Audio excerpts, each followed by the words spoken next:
Hello guys, today in this video I will show you how to add an admin to your Facebook page in a very easy and simple method.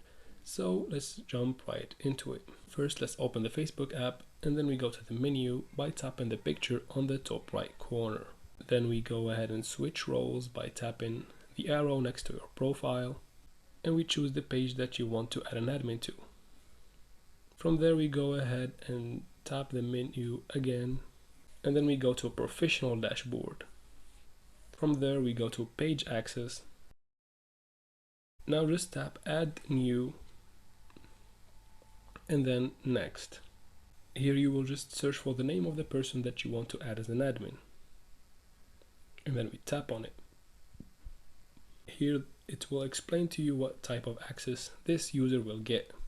If you agree, tap on give access.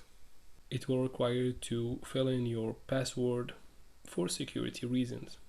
After filling up the password, we tap on confirm. Just like that, we can see an invitation has been sent.